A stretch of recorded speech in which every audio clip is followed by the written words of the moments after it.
Hello everyone, welcome to all. स्वागत है आप सबका हमारे इस नए वीडियो लेक्चर में, जिसमें हम लोग आज देखने वाले हैं दीर्घकालीन उत्पादन, लॉन्ग रन प्रोडक्शन।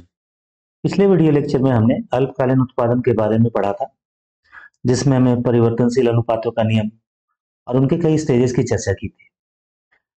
लेकिन वीडियो स्टार्ट करने से पहले एक इम्पॉर्टेंट इन्फॉर्मेशन आप सबके लिए। हमारे जो यूजीसी नेट के बैचेस हैं, बीएड के, सीएसआईआर नेट के, ये अगस्त में स्टार्ट हो रहे हैं। इनके बारे में अगर आप डिटेल्स चाहते हैं तो ये जो नंबर्स दिए हुए हैं इन पे आप कांटेक्ट कर सकते हैं। हमारे व्हाट्सएप नंबर भी, आप चाहे तो मैसेज करें, चाहे तो फोन कर लें। बैचेस जो है ऑनलाइन मोड में भी है, ऑफलाइन मोड में भी है, आप किसी में भी ज्वाइन कर सकते हैं। ठीक है, तो चलिए हम लोग आते हैं दीर्घकालीन उत्पादन में। तो अल्पकाल में हमने क्या देखा था? अल्पकाल का मतलब है समय कम है आपके पास। तो जब समय कम होता है तो कोई भी फर्म बड़े लेवल की चीजों को बढ़ा नहीं सकती, जैसे नया पूंजी लाना या कोई बड़ी हेवी मशीनरी लगाना, लैंड खरीदना, ये सब अल्पकाल में पॉसिबल नहीं था।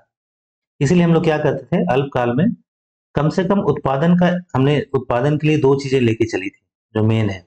ऐसे उत्पादन के तो हमने जो साधन देखे थे, लैंड, लेबर, कैपिटल, ऑर्गेनाइजेशन, ठीक है, ये सारे थे। लेकिन हमारा मेन फोकस किस पे था? एक लैंड पे और दूसरा कैपिटल पे। तो अल्पकाल में हम किसी एक को कांस्टेंट रखते थे, दूसरे को बढ़ा सकते थे। ठीक है, मेनली हम एल को कांस्टेंट रखते थे और जो लेबर है इसी को बढ़ा सकते थे, क्योंकि अल्पकाल में आप श्रम को ही बढ़ा सकते थे। ठीक है, लेकिन अगर टेक्निकल डिफिनेशन देखें तो उसका मतलब है कोई एक कांस्टेंट। ठीक है, ये योग जो है स्थिरांक होना चाहिए। लेकिन लॉन्ग रन क्या होता है? आपके पास समय काफी है, फर्म के पास समय काफी है, तो लॉन्ग रन में जितनी भी चीजें हैं ना वो परिवर्तनशील हो जाती है। मतलब फर्म चाहे नया कैपिटल का जुगाड़ कर ले, नया जमीन खरीद ले, ठीक है, नया हाई लेवल का एम्प्लॉय जो है, मैनेजर है, उनको हायर कर ले, तो अल्प दीर्घकाल में ये सारी चीजें परिवर्तनशील हो जाती है। ठीक है, अल्पकाल में जो हमने देखा था उसमें जो नियम आया था, उसमें आया था परिवर्तनशील अनुपातों का नियम। लेकिन दीर्घकाल में जो नियम निकल के आता है वो आता है पैमाने का प्रतिफल। क्या निकल के आता है? पैमाने का प्रतिफल, यानी रिटर्न टू स्केल। इसको इंग्लिश में क्या बोलेंगे? Return to scale. ठीक है, लेकिन इसको पढ़ने से पहले आपको कुछ बेसिक चीजें जाननी पड़ेगी, और उसमें पहला चीज है आइसोक्वांट, समुत्पादक वक्र। ठीक है, हमने क्या कहा? पैमाने का प्रतिफल जानने से पहले, पैमाने का प्रतिफल क्या है? ये लॉन्ग रन, दीर्घकाल उत्पादन से संबंधित है। उससे पहले आपको आइसोक्वांट यानी कि समुत्पाद वक्र देखना पड़ेगा, ये जरूरी है। अदरवाइज क्या है ना, आप समझ नहीं पाएंगे उसमें क्या हो रहा है। ठीक है, अब देखिए इसमें होता क्या है। पहले समुत्पाद वक्र है क्या? इसे आप कहते हैं आइसोक्वांट। सम मतलब बराबर, और उत्पाद। ठीक है, मतलब जब भी उत्पादन हो रहा होगा, यहाँ पे जो भी उत्पादन हो रहा होगा वो बराबर हो रहा होगा। इंग्लिश में भी वही मतलब निकलता है, आइसो मतलब सिमिलर, क्वांट मतलब क्वांटिटी। ठीक है, अब पहले हम लोग इसका डेफिनेशन पढ़ते हैं। डेफिनेशन, इसकी परिभाषा क्या कहती है? यह आगतों के उन समस्त संयोगों को बताने वाला वक्र है जिन पर उत्पादन की मात्रा जो है एक समान रहती है। उत्पादन की मात्रा क्या रहती है? एक समान रहती है। यहाँ आगत का मतलब क्या है? इनपुट। ठीक है, अब देखिए हमारे लिए यहाँ उत्पादन के साधन कौन कौन है? मतलब इनपुट में लैंड, सॉरी लेबर, श्रम, और के फॉर कैपिटल, पूंजी। हमने क्या कहा कि उत्पादन की मात्रा एक समान रहेगी। तो मान लीजिए एक फर्म है जो एक लेबर लगा के और 5 कैपिटल लगा के 20 का उत्पादन कर रही है। ठीक है, तो हमारे परिभाषा के अनुसार ये आप नहीं बदल सकते, ये हमेशा बीसी होना है उत्पादन। लेकिन आप लेबर में और कैपिटल में बदल सकते हैं, चेंज कर सकते हैं, एक को बढ़ाएंगे दूसरा घटाएंगे।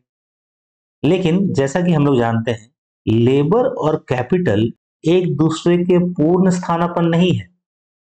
ऐसा नहीं कि जो मशीन सारा जो काम कर सकती है, लेबर भी वो काम कर पाए।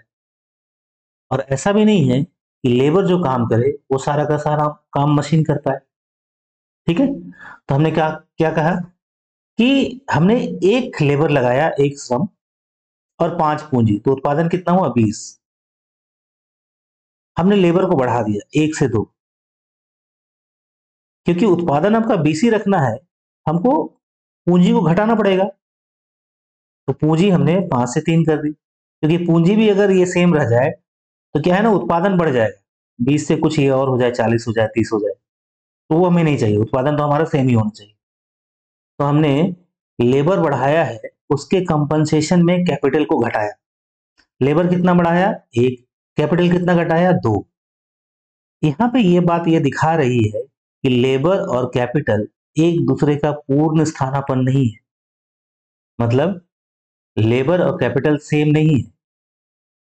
ठीक है, लेबर जो काम कर सकती है, ऐसा नहीं कि वो मशीन जो कैपिटल है वो भी सारा काम कर पाए। ऐसा भी नहीं है कि जो कैपिटल जो सारा काम करे वो मशीन भी कर पाए।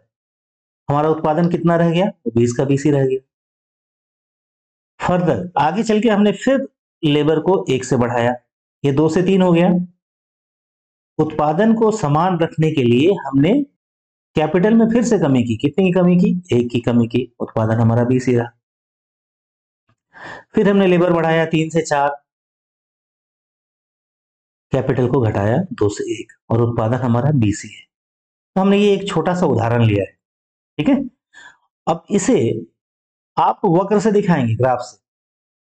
तो कैसे, तो हमने एक्स एक्सिस पे रखा है श्रम को, और वाई एक्सिस पे रखा है किसको, पूंजी को। ये हमारा वाई एक्सिस है और ये हमारा एक्स एक्सिस है, जिसपे श्रम है और इसपे हमारा पूंजी है। अब देखिए, जब आप ऐसा करेंगे तो क्या होगा। हमने पहला पॉइंट लिया, एल की वैल्यू कितनी है 1, तो श्रम हमारा यहाँ है, हमने रखा 1। के की वैल्यू कितनी है 5, तो हमने यहाँ रखा 5। ठीक है, यहाँ बिंदु है। अगली बार एल की वैल्यू 2 है, 2। के की वैल्यू कितनी है 3, तो 3। फिर सी पॉइंट जो हमने नाम दिया है 3 2 3 2, फाइनली डी 4 1। ठीक है, फिर हमने ये लाइन को मिलाया तो हमें एक ऐसा वक्र मिला। आपको ये वक्र दिखने में कैसा दिख रहा है, ये वक्र जो है, एक मिनट, ये वक्र कैसा है, ये मूल बिंदु के प्रति, ये हमारा मूल बिंदु O है, इसके प्रति ये उन्नतोदर है। उन्नतोदर यानी कॉन्वेक्स, कॉन्वेक्स टू ओरिजिन। दूसरा, इसकी ढाल जो है ना, ये ऋणात्मक है। तो ऋणात्मक ढाल आप जानते हैं, मांग की लोच वगैरह में पढ़ा था। ये बताता है कि पूंजी और श्रम के बीच में ऋणात्मक संबंध है, एक को बढ़ाएंगे तो दूसरा घटेगा। इसके बाद हम इन सारे पॉइंट्स को मिलाते हैं, तो हमें ये पॉइंट मिला ए बी, यहाँ सी और यहाँ डी। इसके हर एक पॉइंट्स पे, जितने भी है ए बी सी डी पे, उत्पादन की मात्रा बीसी है। ठीक है ना, और यही जो लाइन है ये आइसोकोहेरेंट का लाइन है, समुत्पादक वक्र। इसके हर एक पॉइंट पे आप कहीं भी ले ले, बीच में हर एक बिंदु पे उत्पादन की मात्रा वो बराबर है। ठीक है, अब इसके जो अभिलक्षण है प्रॉपर्टी, जैसे हमने कहा कि पहले ये मूल बिंदु के प्रति उन्नतोदर होते हैं, इसका जो ढाल है ये ऋणात्मक होता है बाएं से दाएं की ओर, तो हमने इसे यहाँ पे लिखा है। और ये सब लाइन बहुत बहुत इंपॉर्टेंट है। ठीक है, हम लोग देखेंगे नेट के एग्जाम में, ये काफी बार सवाल आया हुआ है थ्योरेटिकल बेस पे। तो इस वक्र की ढाल जो है ऋणात्मक होती है, कहां से, बाएं से दाएं की ओर। दूसरा, कोई भी ऊंचा समुत्पाद वक्र उच्च स्तर को दर्शाता है। मतलब अगर हम यहाँ लेबर में, कैपिटल में, मान लीजिए लेबर को भी बढ़ा देते और कैपिटल को सेम रहने देते, या कैपिटल को भी बढ़ा देते, तो आप ना किसी दूसरे पॉइंट पे आ जाते जहां पे उत्पादन ज्यादा हो रहा होता है, जैसे ऐसे। ठीक है, तो क्या कर रहे हैं हम लोग, कोई भी ऊंचा समुत्पाद वक्र उच्च स्तर को दर्शाता है। क्लियर। फिर दो समुत्पाद वक्र एक दूसरे को कभी नहीं काटते, क्योंकि वहां पे उत्पादन की मात्रा अलग अलग है। यहाँ पे 20 है, अगर ऊपर वाला होगा तो 40 होगा, तो कभी एक दूसरे को ही नहीं काटेगा। फिर क्या है, समुत्पाद वक्र मूल बिंदु के प्रति उन्नत दर होते हैं। ठीक है, ये क्लियर है। ये हमारा मूल बिंदु है, जैसे यहाँ हम लोग देख सकते हैं, ये मूल बिंदु है। वो उन्नत दर का मतलब है कॉन्वेक्स, ये ऐसा। ठीक है, क्लियर। अवनत दर होता मतलब ये मूल बिंदु है तो ये कुछ ऐसा होता है। यहाँ मूल बिंदु इंपॉर्टेंट है। ठीक है, तो ये क्या होता है, समुत्पाद वक्र मूल बिंदु के प्रति उन्नत दर होते हैं। यही है हमारा आइसोक्वाड जो जरूरी था। क्लियर। अब देखिए, अब यहीं पे आइसोक्वाड से रिलेटेड एक टर्म आता है, वो है आइसोक्वाड मैप या समुत्पाद मानचित्र। जैसा कि हमने कहा था, अगर हम लेबर कैपिटल दोनों को ही बढ़ा देते तो हमारा उत्पादन जो है ना अगले स्तर पे चला जाता। तो हम इसे कैसे दिखाते हैं, ये वाई एक्सिस पे पूंजी है और एक्स एक्सिस पे हमारा श्रम है।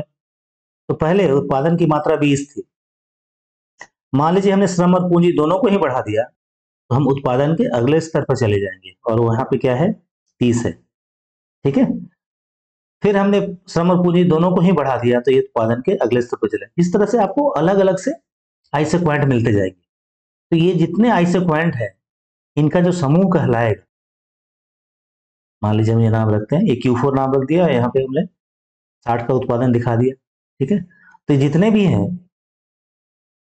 समुत्पाद वक्र को एक समूह को दर्शाने वाले मानचित्र को क्या कहते हैं हम लोग, समुत्पाद मानचित्र कहते हैं। तो ये क्या कहलाएगा, आइसोक्वाड मैप कहलाएगा। ठीक है, और इसके हर एक ये अलग अलग है। यहाँ पे Q1 पे जो उत्पादन है कितना, 20 है, Q2 पे 30 है, Q3 पे 40 है, Q4 पे 60 है। इस तरह से ये हर एक समुत्पाद वक्र एक नए स्तर को दिखा रहा है जहां पे उत्पादन बढ़ता जा रहा है। ठीक है, अब इसी से रिलेटेड है, अगर आपसे कोई पूछे ये देखिए ये इसका ढाल जो है ऋणात्मक क्यों है, मूल बिंदु के प्रति उन्नत दर क्यों है, इसका कारण क्या है, इसका कारण है marginal rate of technical substitution, तकनीकी प्रतिस्थापन की सीमांत दर। अब ये होता क्या है, तो पहले इसका हम लोग परिभाषा देखते हैं। यह वह दर है जहां समुत्पाद वक्र पर किसी एक साधन को दूसरे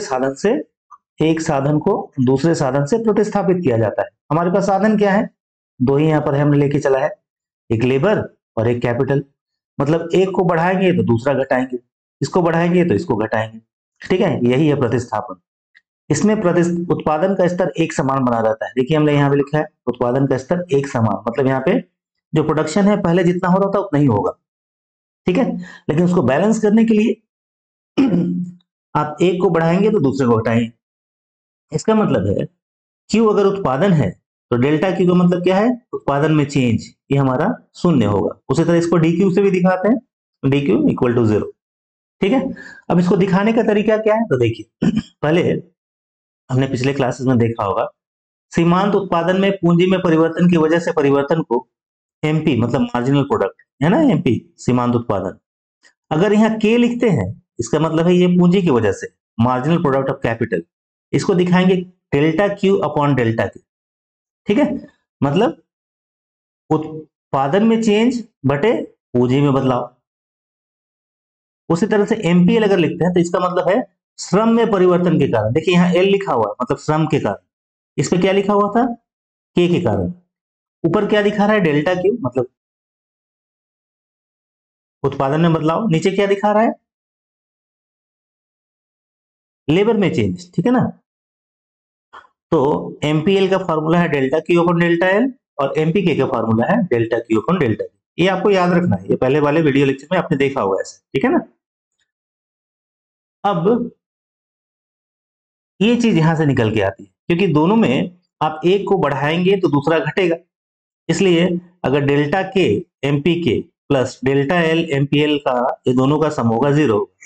ये दिखाने का तरीका है कि ये दोनों एक दूसरे के बराबर है, क्योंकि अगर इसको इधर ले जाएंगे तो क्या होगा, ये डेल्टा के एमपी के और डेल्टा एल एमपीएल, मतलब इसका मतलब है के को जितना बढ़ा रहे हैं एल उतना घटेगा, या एल को जितना बढ़ा रहे हैं के घटेगा। इस तरह से दोनों बराबर ही होंगे, एक दूसरे के विपरीत।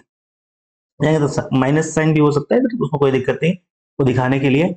और दोनों को जोड़ेंगे तो जो है वैल्यू क्या आएगी, 0 आएगी। क्यों 0 आएगी, क्योंकि हम कह रहे हैं कि उत्पादन हमारा जो है ना वो स्थिर है, 20 है तो 20 ही रहेगा। ठीक है, अब इसे समझेंगे कैसे, तो देखिए हमने इसे एक टेबल से तालिका से दिखाया है। यह है MRTS KL। इसका मतलब है वहां हमने सिर्फ लिखा था K और यहाँ लिखा था L, ये अलग अलग है। जब दोनों को कंबाइन करके लिखते हैं तो इसका मतलब है श्रम के बदले में पूंजी में वृद्धि, मतलब आप K को बढ़ाएंगे, ठीक है, किसके बदले? लेबर के बदले। तो इसका जो फॉर्मूला है ये हमारा होगा माइनस डेल्टा एल। ये माइनस साइन किस लिए है? ये माइनस साइन इसका माइनस एक्चुअल नहीं है, ये दिखाने के लिए है कि लेबर में और श्रम में ऋणात्मक संबंध है, जैसे कि मांग की लोच में था। इसका मतलब है श्रम के बदले पूंजी में वृद्धि, ठीक है ना, श्रम के बदले पूंजी में वृद्धि। और अगर हम ऐसा लिखते हैं MRTS L के, तो इसका मतलब है पूंजी के बदले श्रम में वृद्धि, पूंजी के बदले श्रम में वृद्धि, ठीक है ना। लेबर फॉर कैपिटल, ये क्या था?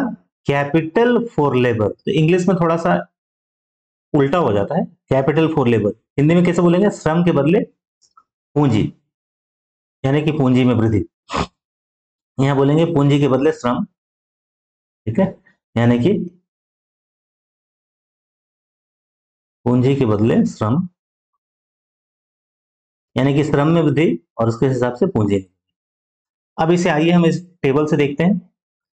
माना हमने कि पूंजी 1 है, उस समय श्रम कितना है? 10, उत्पादन कितना हो रहा है? 200। अब आपको ध्यान रखना है उत्पादन आप बदलेंगे नहीं, क्योंकि ये हमारे डिफिनेशन में ही है, तो ये कुछ का कुछ अलग हो जाएगा। उस समय MRTS की वैल्यू क्या है? डेल्टा एल अपॉन डेल्टा के। यहाँ माइनस साइन है, आप चाहे ये माइनस साइन दिखाने के लिए सिर्फ दोनों के बीच में नेगेटिव रिलेशन है, ठीक है। अब हमने क्या किया? पूंजी को बढ़ाया 1 से, उसके हिसाब से, क्योंकि उत्पादन आपका सेम रखना है, हमने कैपिटल को घटाया, तो ए यहाँ 10 से हो गया 3। अब यहाँ पे एक चीज आप देख सकते हैं, पूंजी जो है ना ये 1 से बढ़ा है, लेकिन श्रम जो है ये 3 से घट गया। इसका मतलब यहाँ पे हम लोग जो एग्जाम्पल ले रहे हैं इसमें ये साफ साफ है कि श्रम और पूंजी एक दूसरे के सब्स्टिट्यूट नहीं है, पूर्ण सब्स्टिट्यूट नहीं है, पूर्ण स्थानापन्न नहीं, ठीक है। मतलब यहाँ पूंजी जो है श्रम के बराबर नहीं है। अच्छा, उत्पादन हमारा 200 ही था। अब यहाँ पे MRTS कैसे निकलेगा? Delta L. डेल्टा एल मतलब लेबर में चेंज, लेबर में कितने का चेंज हुआ? 10 से 7, मतलब 3 का चेंज। पूंजी में कितने की वृद्धि हुई या चेंज कितने की हुई? वृद्धि या घटे? वो दिखा रहा है चेंज कोई, तो 1 से 2 मतलब 1 की। तो कितना आंसर आ गया इसका? 3। अगली बार हमने पूंजी को 2 से 3 कर दिया, श्रम को घटा के 7 से 5 कर दिया, उत्पादन तो आपको उतना ही रहना है। इस बार आप MRTS निकालेंगे तो क्या आएगा? श्रम में परिवर्तन कितने का हुआ? 7 से 5 मतलब 2 का। कैपिटल में वृद्धि या परिवर्तन कितने का हुआ? 1 का। तो यहाँ पे वैल्यू आई 2। उसी तरह से अगर हम आगे पूंजी को और बढ़ा दे, 3 से 4 कर दे, और श्रम को घटा के 5 से 4 कर दे, ठीक है, उस केस में भी उत्पादन तो हमारा सेम ही रहना है, और MRTS की वैल्यू कितने आ जाएगी? 1/1, क्योंकि दोनों में 1/1 का चेंज ही हो रहा है। तो यहाँ पे आप देख सकते हैं ना MRTS की वैल्यू ना चेंज हो रही है, बदल रही है, ठीक है। अब इसके कॉरस्पॉन्डिंग जब हम वक्र बनाएंगे, और यही वजह है कि वहां ढाल जो है आपको ऋणात्मक मिलती है, एक दूसरे को प्रतिस्थापित कर रहा है। ये उपभोक्ता व्यवहार के सिद्धांत में भी है, इंडिफरेंस कर्व में, ठीक है ना, लेकिन यहाँ हम लोग उत्पादन के संबंध में देख रहे हैं। अब देखिए, इसे अगर हम दिखाएं वक्र से, तो देखिए ये पॉइंट जो है हमने इसे A से दिखाया है, इसे B से दिखाया है, इसे C से दिखाया है, इसे D से दिखाया है। तो देखिए 1 और 10 पे क्या है? पॉइंट A है।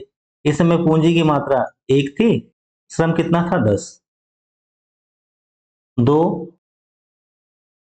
और ये करीब 7, तो 7 यहाँ आएगा। तीसरे वाले में है 3 और 5, तो 3 5 यहाँ आया, ठीक है। उसके बाद डी में 4 4 यहाँ, फिर हमें जब मिलाएंगे तो हमारा जो वक्र बना ये क्या है? यही हमारा समुत्पाद वक्र है। क्लियर? अब यहां तो हमने दिखा दिया,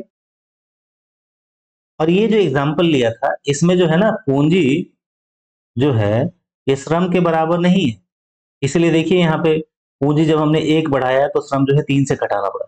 लेकिन अगर हम ऐसा मान ले कि पूंजी और श्रम एक दूसरे के पूर्ण स्थानापन्न है, मतलब लेबर जो है कैपिटल के बराबर है, उस केस में, ये केसेस आपको याद रखना है, ठीक है ना, एग्जाम में डायरेक्टली क्वेश्चन आएंगे इस पे।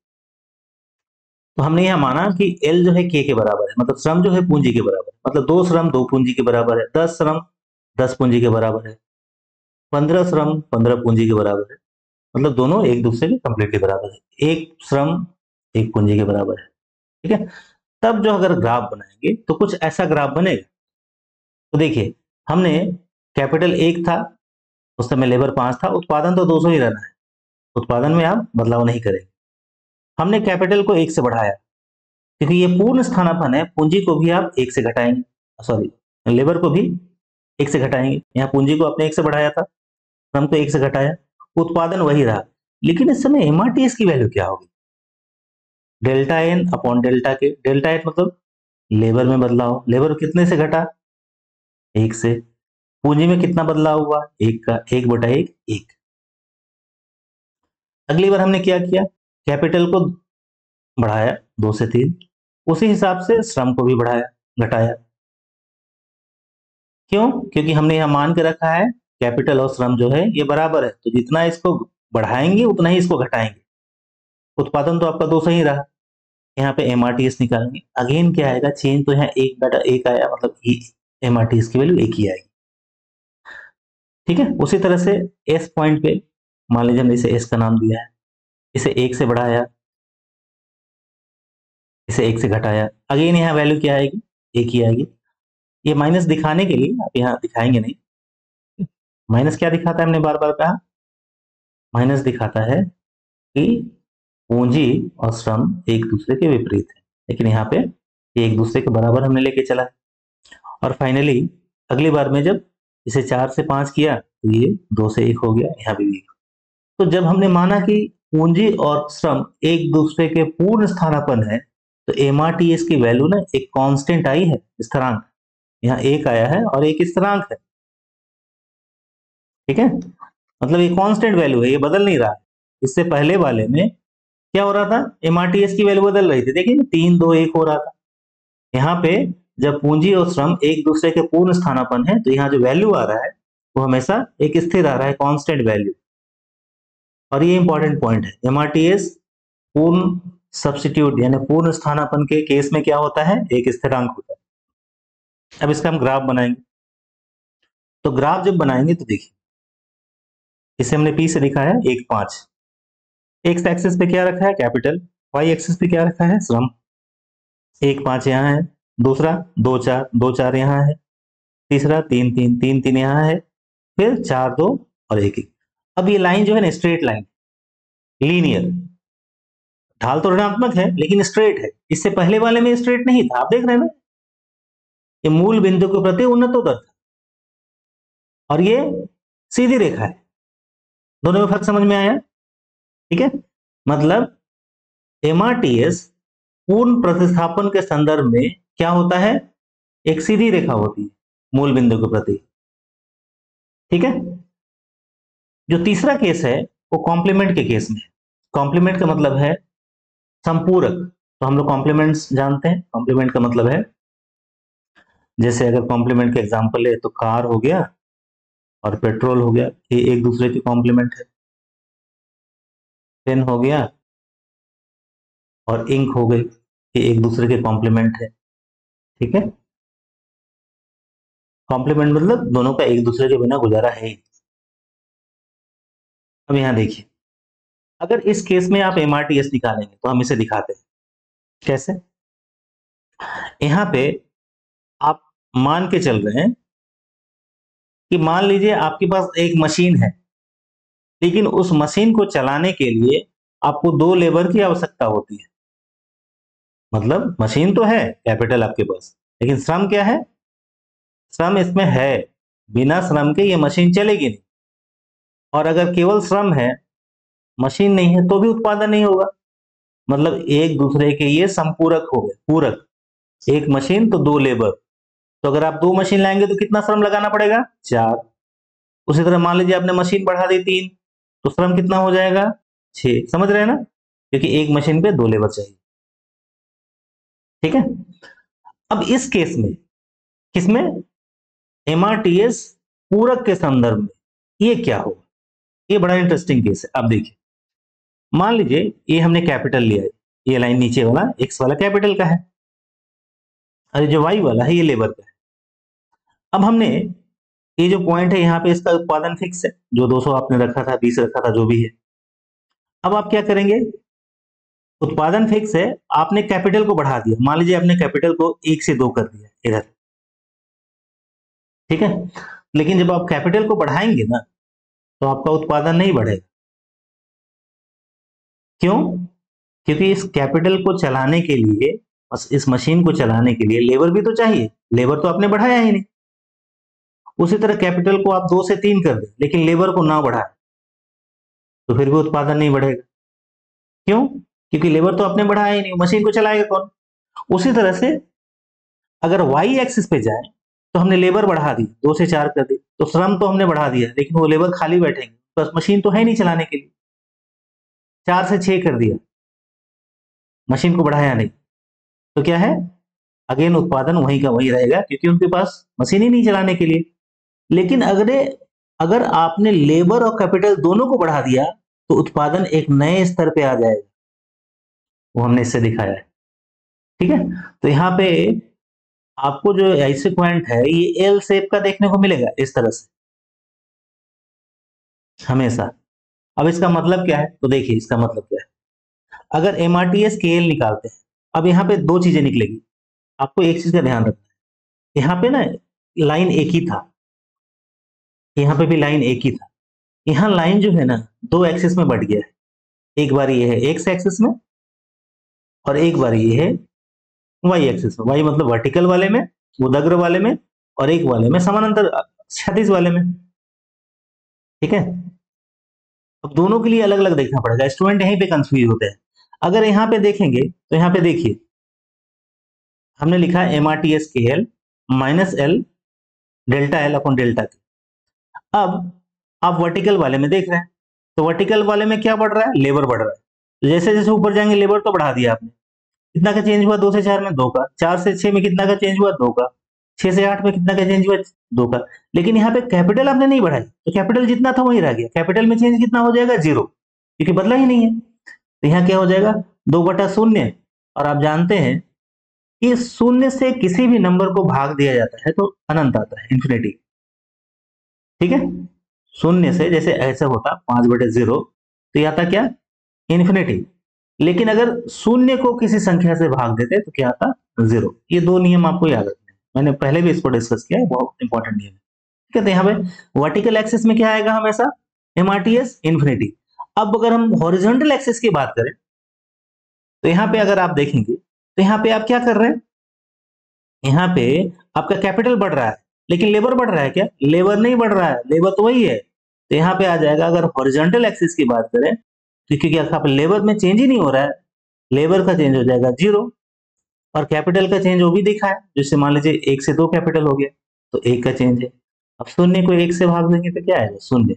मतलब इसमें दो केसेस मिल रहे हैं, क्षैतिज पे जो marginal rate of technical substitution क्या होगा, शून्य, और वर्टिकल पे क्या होगा, अनंत, किसी भी पॉइंट पे, ठीक है।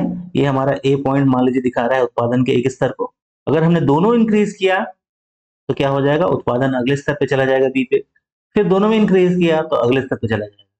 लेकिन हर एक पे 36 के लिए क्या होगी, शून्य, वर्टिकल के लिए क्या होगी, अनंत, इन्फिनिटी। क्लियर? तो ये पॉइंट आपको याद रखना है, इतना एमआरटीएस के लिए बहुत जरूरी है।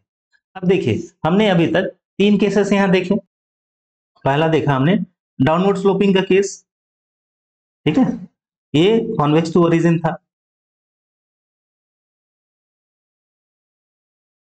ठीक है। ये क्या था, मूल बिंदु के प्रति उन्नत दर। दूसरा जो था हमने परफेक्ट सब्स्टिट्यूट के बारे में देखा, इसमें स्ट्रेट लाइन आया था, ठीक है, इसमें करीब करीब स्ट्रेट लाइन है। और तीसरा हमने क्या देखा, कॉम्प्लीमेंट के केस में, तो कॉम्प्लीमेंट के केस में क्या है, जो marginal rate of technical substitution का ग्राफ बना वो है एल सेट। क्लियर? तो आपको ये 3 केसेस जो है याद रखनी है। अब इतना करने के बाद हम लोग आ सकते हैं रिटर्न टू स्केल, पैमाने के प्रतिफल। ठीक है, मैं उम्मीद करता हूं कि आपको ये वीडियो लेक्चर अच्छा लगा होगा। अगर आपको ये वीडियो लेक्चर अच्छा लगा हो तो जरूर हमारे चैनल को सब्सक्राइब करें, इस वीडियो को लाइक करें और अपने फ्रेंड सर्कल में भी शेयर करें, सो दैट जो भी यूजीसी नेट जैसे एग्जाम की तैयारी करना चाहते हैं हायर लेवल की, उनको इसका बेनिफिट मिल पाए। ठीक है, thanks for watching this video, thank you.